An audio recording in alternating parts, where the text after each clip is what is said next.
오늘 부활의 주일 이 오후 시간에 우리 주신 하나님 말씀은 부활을 살라입니다. 부활을 살라. 여러분, 부활절이 되면 교회에서 나눠주는 게 있습니다. 준비하는 게 있습니다. 뭘 준비하죠? 부활절 계란이에요, 달걀이에요? 아무튼 부활절 달걀, 부활절 계란을 나눠줍니다. 질문 하나 하고 설교를 이어갑니다. 여러분, 가장 비싼 부활절 달걀은 얼마일까요?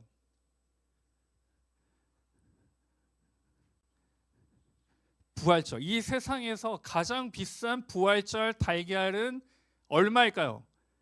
자, 투자의 귀재인 우리 청년 중에 누가 있을까? 주식을 좀 던져본 우리 지체들 누가 있을까요? 자, 한 몇십억일 것 같다. 몇십억이 제일 비쌀 것 같다. 그 정도도 아니에요? 한 1,000만 원? 1,000만 원. 두 명. 그러면 100만 원 미칠 것 같다. 네, 내리세요. 그럼 나머지는 그냥 뭐 10,000원 밑으로? 난각번호 4번 뭐 이런 거요? 오늘 아마 난각번호가 4번이 나갈 거예요. 여러분 놀라지 말고 건강하게 먹으면 되겠습니다. 가장 비싼 부활절 달걀 가격이 얼마냐? 250억이에요. 250억. 오늘 예배 마치면 여러분에게 달걀을 나눠줍니다. 잘 보세요. 250원짜리가 있을 수도 있어요. 당첨될 수도 있으니까 잘 보시기 바랍니다. 꼭 가져가세요. 250억이래요. 250억. 이 파베 르제라는 사람이 1885년에 제작한 암탉닭이에요. 그 작품이 250억이라고 합니다. 대단하죠. 무슨 달걀이, 근데 전부 다 보석으로 돼 있어요. 그리고 그 안에 굉장히 아름답게 한번 찾아보시기 바랍니다. 250억의 가치가 충분히 있습니다. 부활절 달걀을 왜 그렇게 비싸게 만들었을까요? 의미가 있기 때문이죠. 의미가 있기 때문입니다. 이 부활절이 우리에게, 여러분과 모든 사람에게 의미 있는 날이기 때문이에요. 고난 주간을 지나고요, 이제 광명이 밝았습니다. 이 날은 희망의 날이고요, 기쁨의 날입니다. 이 부활의 날에 우리가 해야 할 사명이 있는데, 그 사명이 뭔지 오늘 말씀을 통해 살펴보도록 하겠습니다. 오늘 본문이 기록되어 있는 고린도에는요, 혼합 종교였습니다. 엄청나게 많은 종교들이 합쳐져 있었어요. 그 중에는 죽음과 그 이후에 대한 고찰에 열심인 사람들이 있었습니다. 대표적으로 플라톤 철학의 영향을 받은 사람들이 있어요. 그 사람들은 어떻게 주장하냐면요, 영혼이 죽음을 통해 몸에서 분리된다라고 믿었습니다. 어느 정도 이해가 되죠? 에피크로스 학파의 추종자들이 이렇게 이야기합니다. 죽음으로 한 인간의 존재는 완전히 끝났다라고 주장했습니다. 여러분은 플라톤 쪽인가요? 아니면 에피크로스 학파 쪽인가요? 어느 쪽입니까? 죽어서 분리되어 나가는 것 같아요? 아니면 죽으면 완전히 끝나는 것 같습니까? 우리는 둘 다 아닙니다. 우리는 믿음을 가지고 살아가고요, 부활의 소망을 가지고 확인하고 확증하는 날이 바로 오늘 부활절입니다. 여러분, 예수님의 부활을 믿으십니까? 믿어야 돼요. 믿어야지 설교가 갈 수 있어요. 교회 예배 드리러 왔는데 예수님 부활하셨는지 잘 모르겠는데 이러면 여러분 큰일 납니다. 우리 청년들과는 다르게요, 이 당시 교회 안에 들어온 성도들 중에 그리스도의 부활을 믿지 않는 사람들이 있었어요. 12절인데요. 12절 우리 같이 한번 읽겠습니다. 시작. 그리스도께서 죽은 자 가운데서 다시 살아나셨다 전파되었거늘 너희 중에서 어떤 사람들은 어찌하여 죽은 자 가운데서 부활이 없다 하느냐. 자, 이 말은 무슨 말씀이에요? 부활이, 예수 그리스도께서 부활하셨다고 이야기하는데 주변에 그 안에 있는 사람들이 있을 수 없는 일이다라고 이야기하는 거예요. 부정합니다. 예수 그리스도의 부활을 부정해요. 이들의 부인의 배경은 앞에 말했던 것처럼 세상적 지식에 기초했습니다. 그리고 또 다른 측면에서는요, 이건 좀 어려운데 당시에는 세례를 받으면 영적으로 부활하여 완성되었다라고 생각했어요. 그러니 이미 나는 완성되었기 때문에 부활은 믿지 않게 되는 겁니다. 그래서 그들은 그리스도의 부활을 몸의 부활이 아니라 영적 부활로 이해했어요. 완전 다르게 해석하고 이해하고 있는 거죠. 그런데 성경에 정말 부활이 없었는가? 부활의 정의를 먼저 살펴보면요, 부활은 라틴어로 보이세요? 레슬레티오라고 씁니다. resurrection, 영어에 나오죠. 유래가 됩니다. 죽은 후에 다시 살아났다는 뜻이에요. 성경에서 부활한 사람이 없나요? 있습니다. 누가 있나요? 열왕기상 17장 22절인데 여호와께서 엘리야의 소리를 들으심으로 그 아이의 혼이 몸으로 돌아오고 살아난지라. 사르밧 과부의 아들이 살아났습니다. 부활이죠. 죽었다가 살아났습니다. 마가복음 5장 41절인데 그 아이의 손을 잡고 이르시되 달리 다구마시니 번역하면 곧 내가 내게 말하노니 소녀야 일어나라 하심이라. 회당장 야이로의 딸이 살아났습니다. 그뿐인가요? 여러분도 너무나 잘 알고 있는 죽은 나사로가 다시 살아났죠. 죽은 사람들이 살아난 이야기가 사실이 성경에 기록되어 있습니다, 여러분. 그런데 이들의 부활은요, 그렇게 조명받지 못합니다. 살아났더라. 그리고 나서 뭐요? 없습니다. 반면에 예수 그리스도의 부활의 사건은 중요하게 기록됩니다. 앞에 열거된 사람들은 다시 살아났지만 결국은 사망에 이르렀어요. 그 끝은 죽음이었습니다. 그러나 예수님의 부활은요, 다시는 없는 사망입니다. 완전한 부활이죠. 14절 15절인데요. 본문에 같이 한번 읽겠습니다. 시작. 그리스도께서 만일 다시 살아나지 못하셨으면 우리가 전파하는 것도 헛것이요 또 너희 믿음도 헛것이며 15절. 또 우리가 하나님의 거짓 증인으로 발견되리니 우리가 하나님이 그리스도를 다시 살리셨다고 증언하였습니다. 만일 죽은 자가 다시 살아나는 일이 없으면 하나님이 그리스도를 다시 살리지 아니하셨으리라. 오늘 고린도전서가 우리에게 하시는 말씀이 뭐냐면요, 예수 그리스도의 부활이 없다면, 오늘 이 시간이 없다면요, 지금까지 여러분은 인생 허투루 산 겁니다. 주일학교부터 시작한 여러분, 모태신앙의 여러분, 허투루 산 거예요. 헛수고 하신 거예요. 그 중에서 제일 헛수고한 사람이 누굴까요? 접니다. 저예요. 예수님의 부활이 없다면요.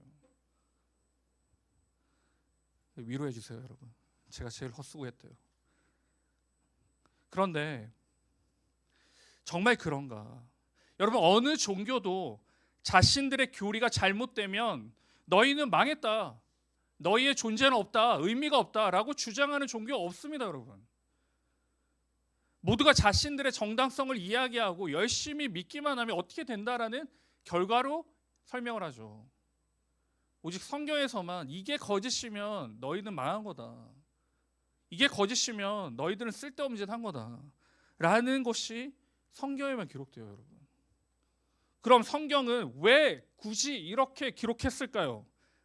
그것은 거짓일 리가 없기 때문입니다.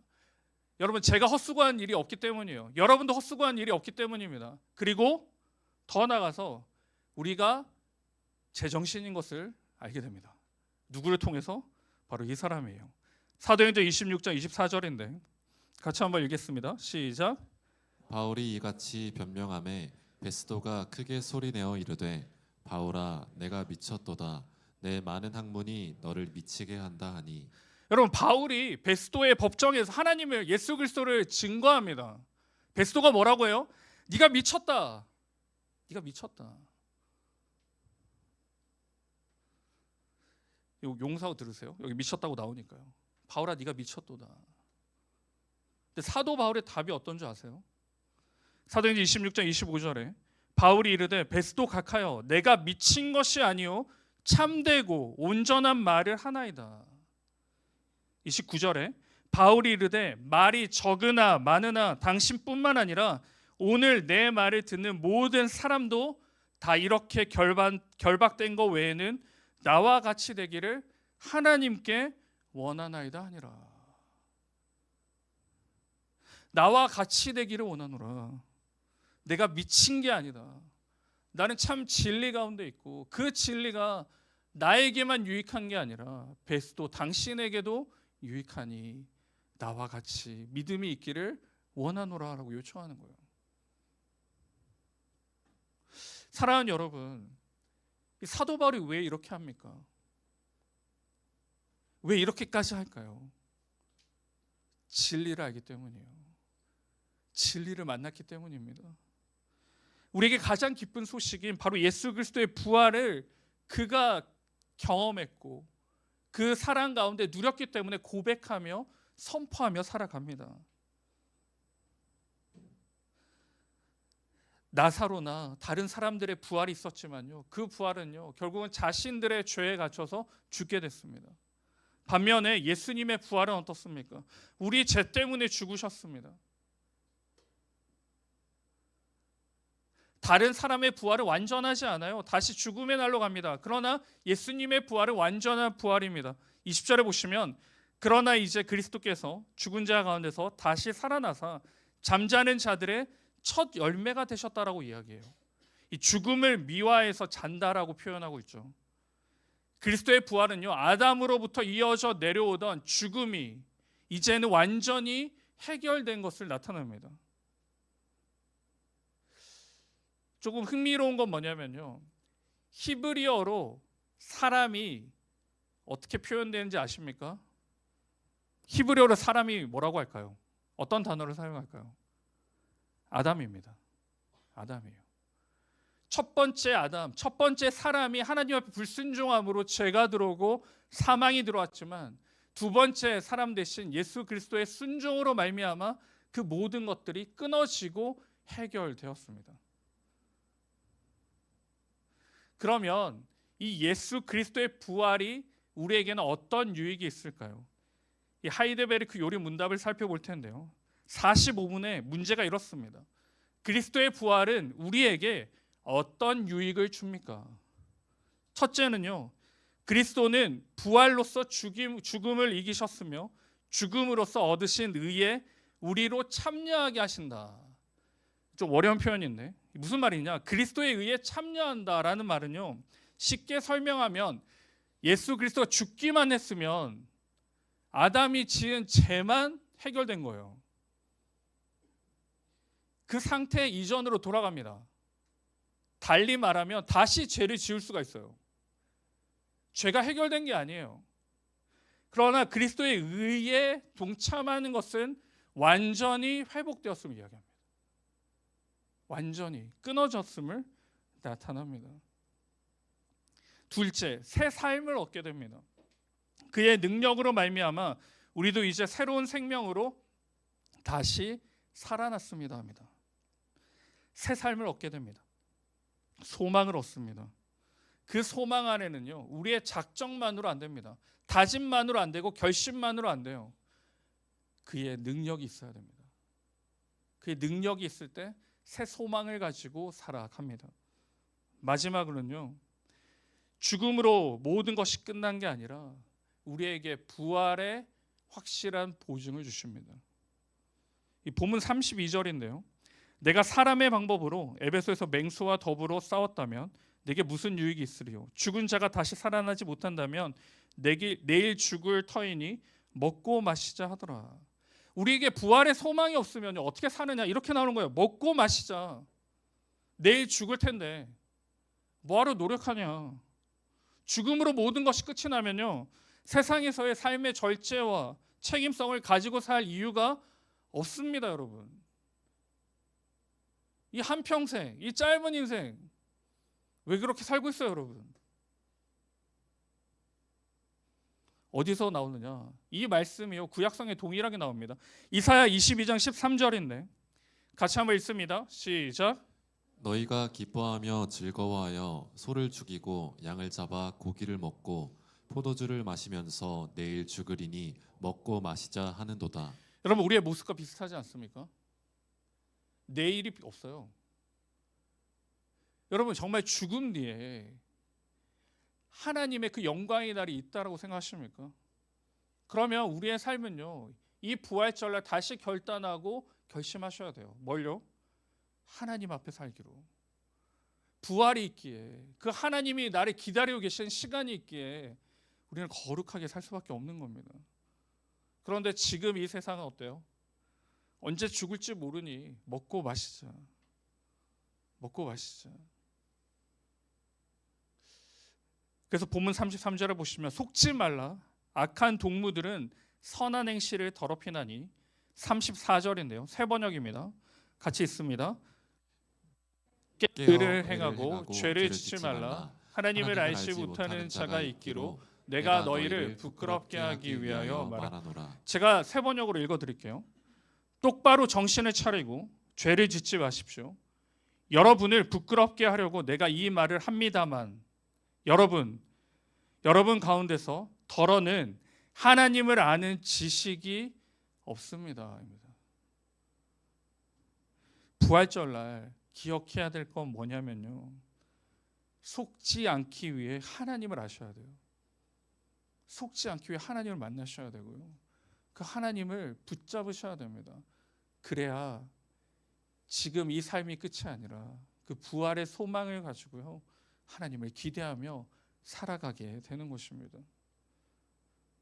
죽음을 이기신 그 예수 그리스도, 부활 승천하신 그 주님이 지금도 우리와 함께 하시고 우리에게 말씀하고 계시고 우리에게 주관하고 계심을 여러분 꼭 기억하시기를, 명심하시기를 주님의 이름으로 축복합니다.